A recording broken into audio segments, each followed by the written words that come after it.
This is Jackie Tantillo of Should Have Listened to My Mother. I wanted you to know that this episode of Should Have Listened to My Mother podcast contains some graphic content that some may find disturbing.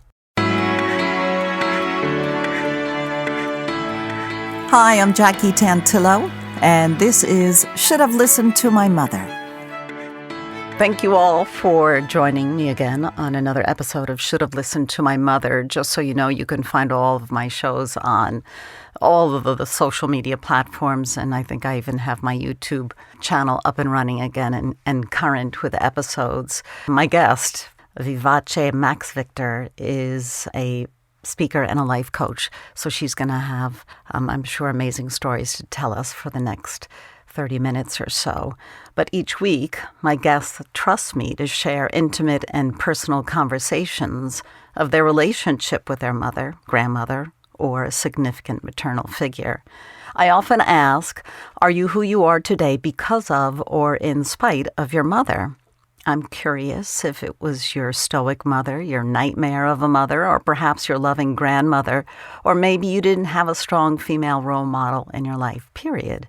If your mother was unable to be the one to entrust your fears, desires, your secrets, and aspirations, who was?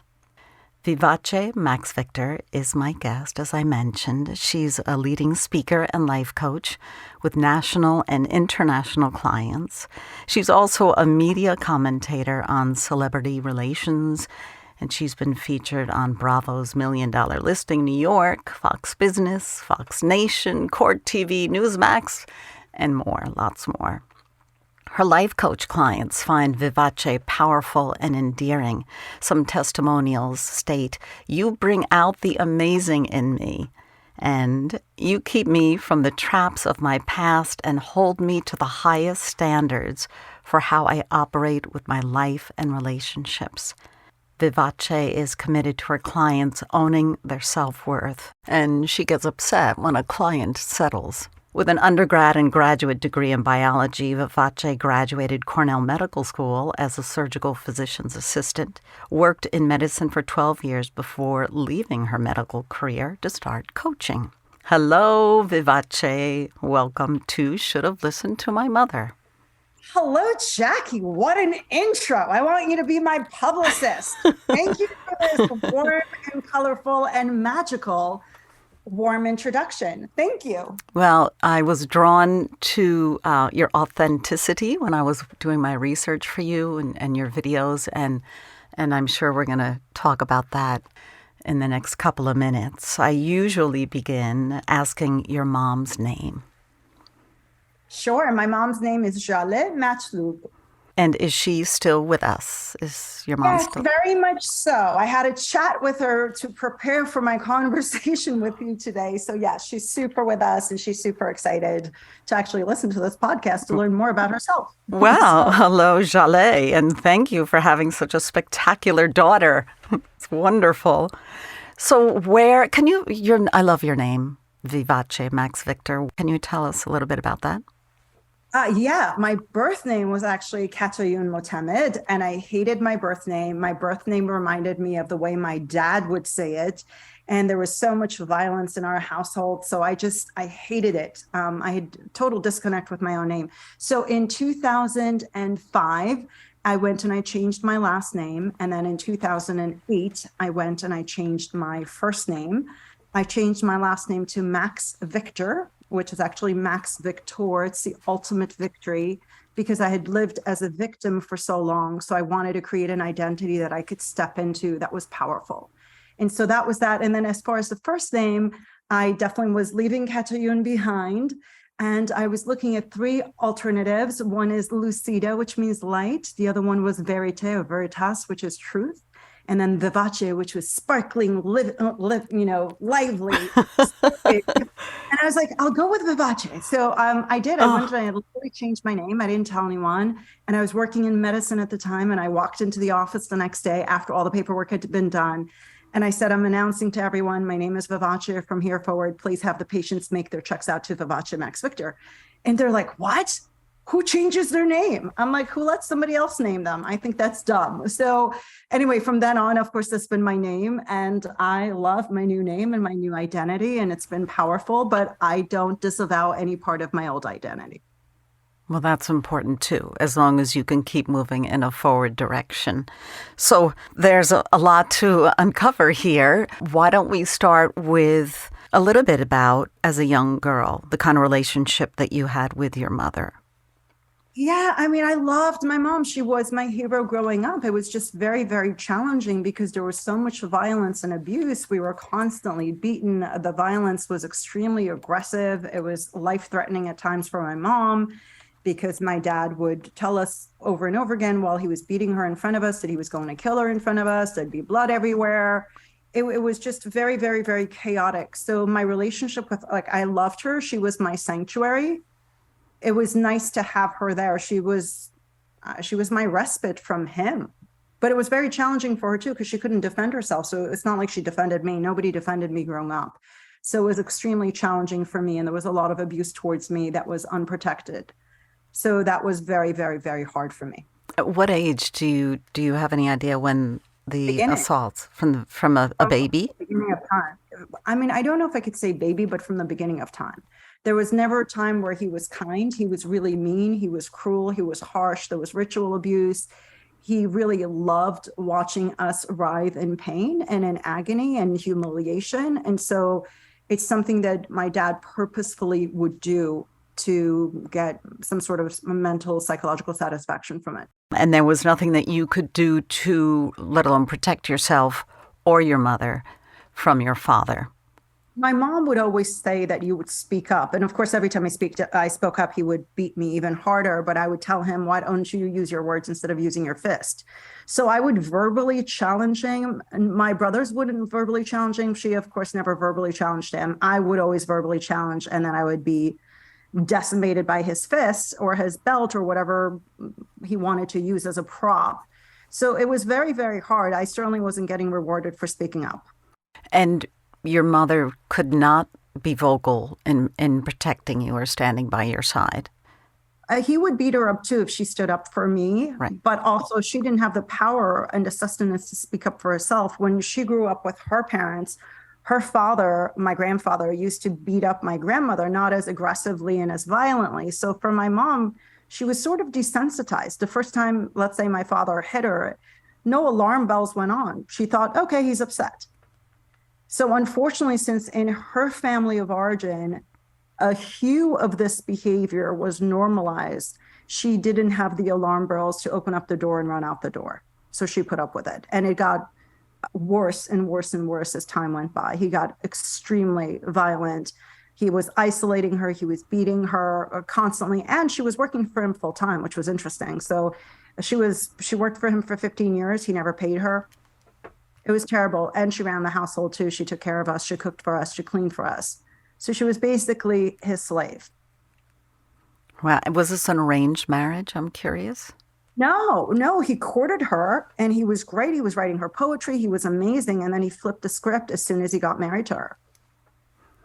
Oh, that's scary. I'm so sorry that you had to, let alone anyone, experience this, but a young child. And then your mom seeing it second generation. I mean, it's discouraging and it doesn't have to happen. We're smart enough to know, at least hopefully this conversation will maybe enlighten things for women in a similar situation, that they don't have to stand for it.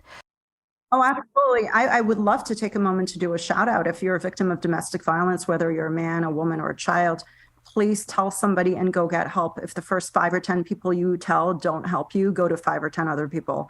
Get help, get out, share your story. You don't have to suffer in isolation. This is not a stigma on you. This is not your shame. Feel free to speak your truth and get the help and the support and love that you deserve and need. Thank you. So you were in Iran. You wanted to get away from your father, I'm assuming. Was that a conversation between anyone in the family? Always. It was my one request. You know how children ask for a specific Christmas gift? My request always was, can we leave daddy? I would always ask, I'm like, can we leave today? Can we leave today? Can we leave today? Can we leave today? And at one point, my mom had kidney failure. She was at the age of 31. They gave her 2 months to live, and we were still in Iran. And it was during the revolution. And even during that time, he would intentionally, and he would verbally say this, he would intentionally punch her aggressively in the kidneys and kick her in the kidneys just to upset her. And so we left Iran through the Department of Health. We went to London. We lived in London, and I would beg her. And we lived in a hotel for a while. He had even locked the phone, so the phone was physically locked. We couldn't make outgoing phone calls. It was absolutely terrible. And then eventually we moved to the States. We came to the States, and we were in LA at night. And we got to LA at night, and the following morning he beat her up for something, and he said, if you don't like it, leave. And he said, whoever wants to leave with her can leave with her, but if you leave with her, you get nothing. And he had material wealth. So he said, who wants to leave with her? And I put my hand up because this was my dream. This was my fantasy. This was my goal. This is what I had been begging my mom for day after day after day. So I packed a little bag, and of course we were crying because he just beat her up and everyone was scared. And we're in a foreign country. We walked out of the hotel. It was right before my 12th birthday. And he obviously never paid her, so she had no money. And he kept her identification. He gave me $100. He said that was my savings. And my mom and I were in a new country in the streets, homeless, with my $100. And so it was, but even then, like as scary as that would be, I was so excited to just be away from him. And then we went out of the hotel. We walked to the adjacent hotel. We went to the phone booth to make a phone call. We didn't know how to make the phone call. We didn't know what type of denomination was required. And this man gave my mom a dime, and my mom made the phone call to her family members, and they came, they picked us up. We stayed with her aunt, who was lovely, for 2 weeks, and then we had nowhere to go. Then we stayed with her uncle for 2 weeks in LA, and we had nowhere to go. And then we came to New York and stayed with my mom's brother, my uncle, in a 1-bedroom apartment in Queens, New York. Okay, and wait, stop. Yeah. I want to, there's a lot. Sure.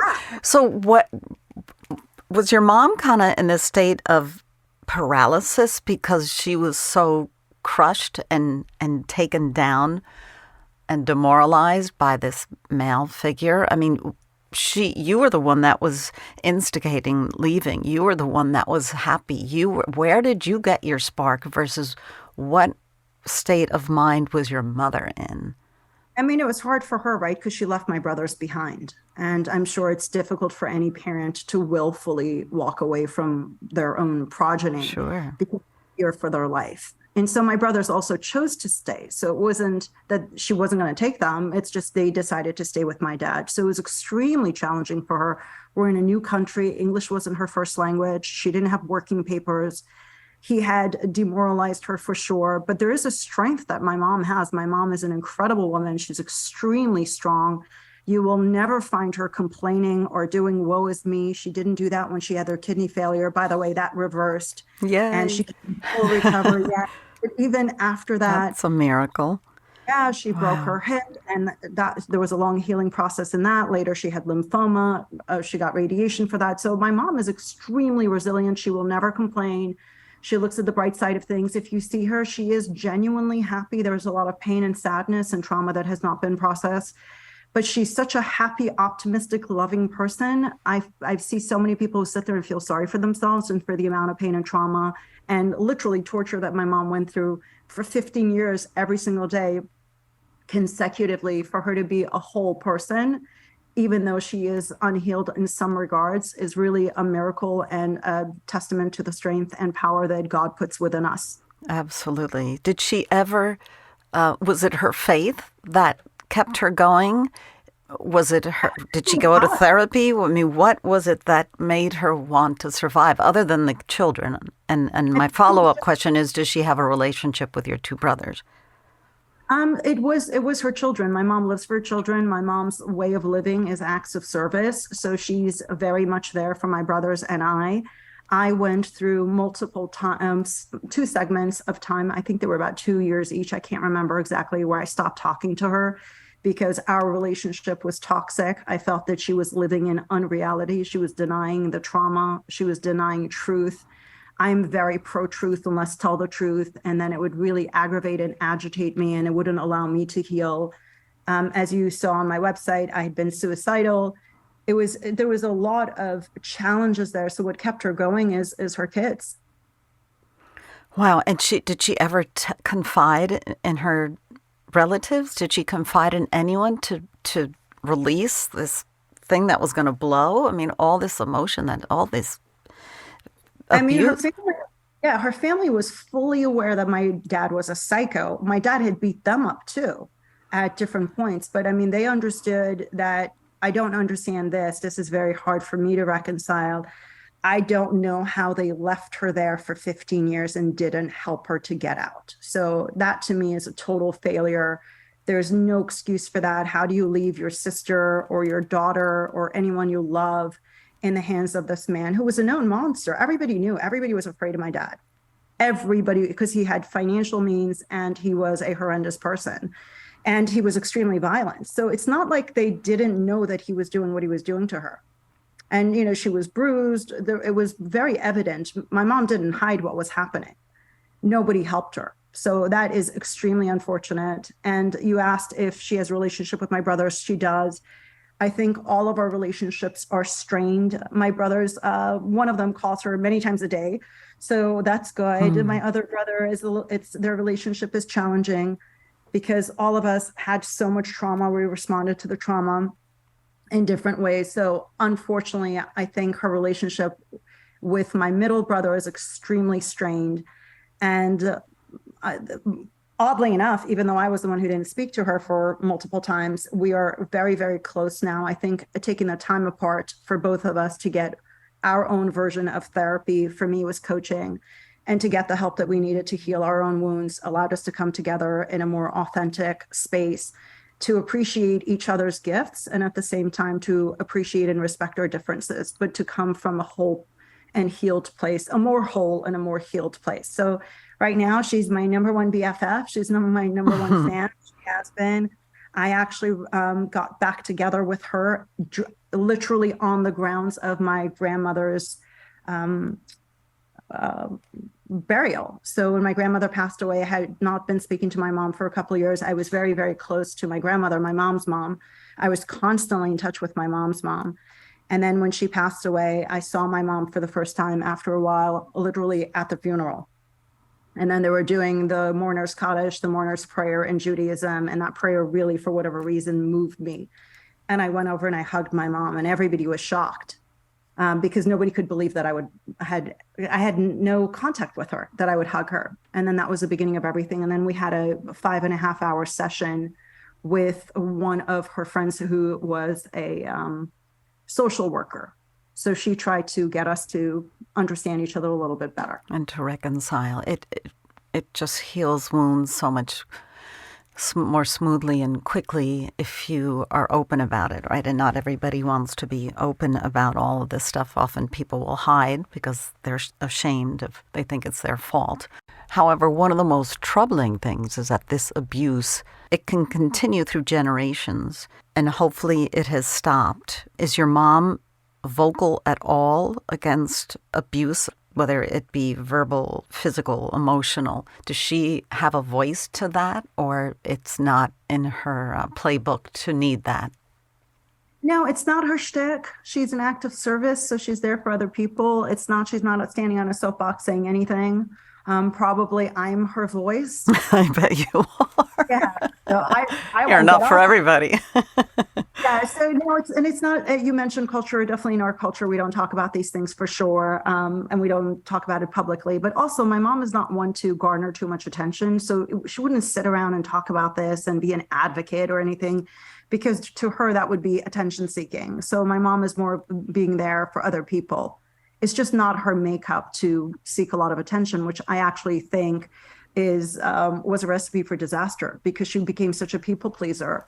And so many people just saw my mom as a person who was there for them, and they didn't feel any obligation for reciprocity to show up for her and to bat for her and to be there for her. Even to this day, the same people she shows up for, they don't show up for her. Yeah. And so that makes me really, really angry, and it makes me very, very sad. Because she's always giving. She's giving, but she's not always getting in return. Yeah, she's like the pie chart of her giving and getting. Maybe she's giving 90%, maybe, and then she's getting 10%. So it hurts me as her daughter, right? Just like everyone wants their children to have the best, you want your parents, I mean, in this case, my mother, to have the best. So of course I want her to feel valued and honored. But so much time went by where people devalued her that they just treat her sometimes, and me as well in our community, as a second class citizen. And it's very, very painful because the Iranian culture, oftentimes, I'll speak for the experience that I've had, especially the Iranian Jewish culture, is very materially driven. So people are respected based on their material worth and not based on their soul worth or the worth of their character. So unfortunately, since my mom left my dad and we had no money, she was at the bottom of everyone's totem pole as far as respect.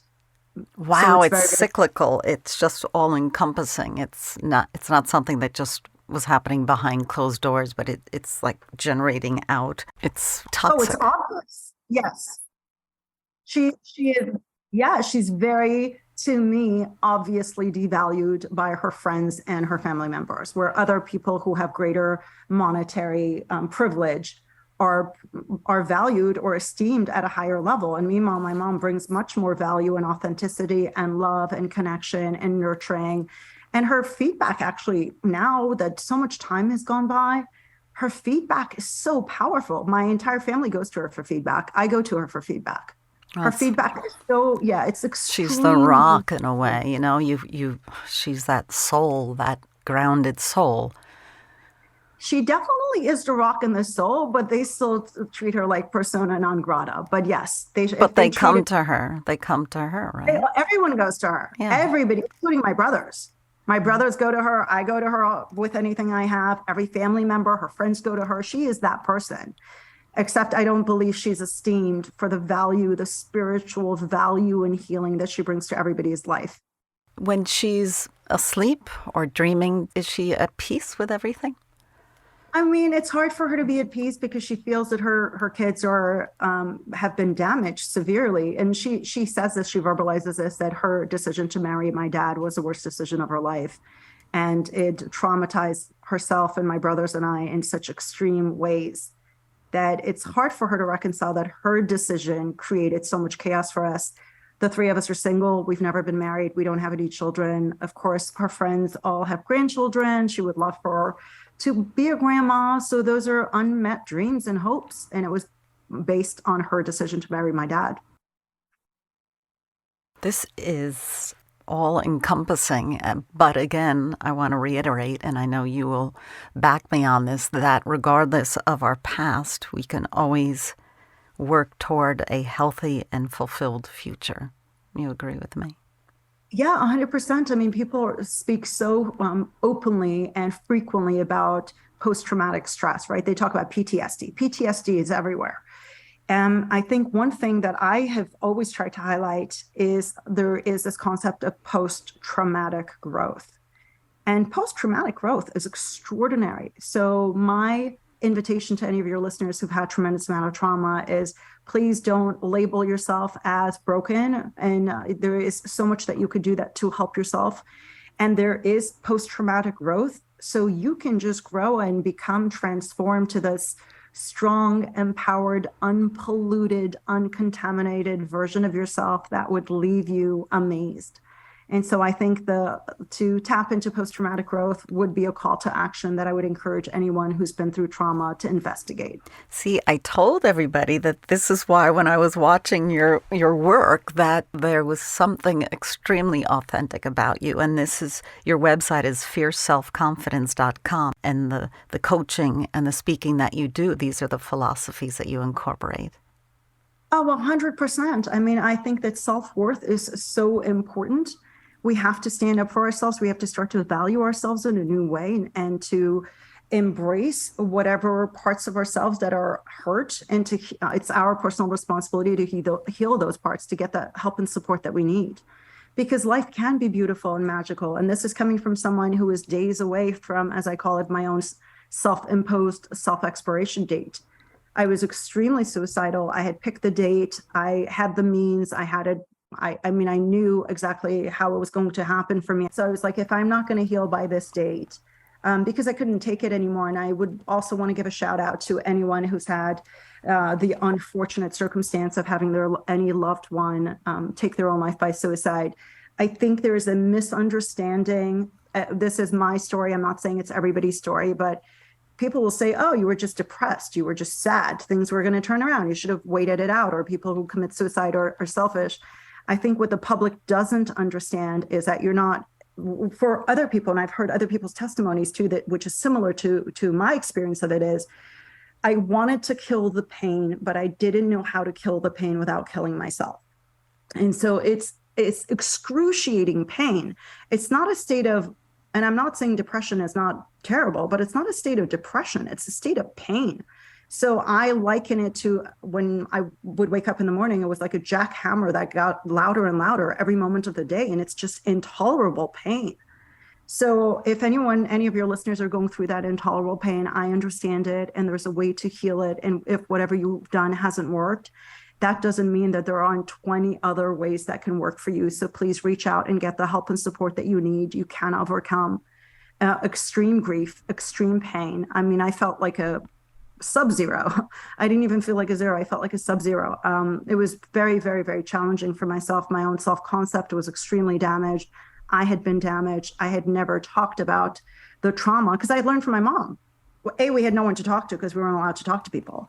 But I had never talked about my trauma. And so I had all these academic pursuits, as you were kind enough to mention in your opening remarks. I just kept going to school and getting more diplomas until literally when I was suicidal was the first time that I went and I got help. You really did. But that's very common too, right? You keep yourself really busy. It's like the next one, the next goal. You had another goal after another one. And so you kind of can avoid facing your fears. Avoided it till the cup ran over. And once the cup ran over, then that became my driving force. I would literally work to make money to pay for whatever type of therapy I had. And I went to all these people who could not help me. I went to all these people who didn't understand me. I went to all these people who left me more disappointed than I was before the session. I felt very, very powerless and disappointed with the help that I was getting. And it's interesting because once I left my medical career and I started coaching, one of the feedbacks that I get very, very consistently from my clients is, you understand me, you get me. And I'm like, I get you because I've been through that shadow valley of death. I've been through that excruciating pain and trauma and had the good fortune of getting to the other side. Yeah. Well, that's why you're very good at what you do, Vivace. And there's plenty of videos out there for my listeners to see how you work and what your philosophies are. And again, I want to give out your website. It's fierceselfconfidence.com. And you are on social media, especially on YouTube. Vivace Maxvictor. Thank you so much for joining me on Should Have Listened to My Mother. Thank you so much for having me, and I send so much love to my mother, who I love and adore. Please send it from all of us to Jaleh. Thank you. And we'll be back next week with another episode of Should Have Listened to My Mother.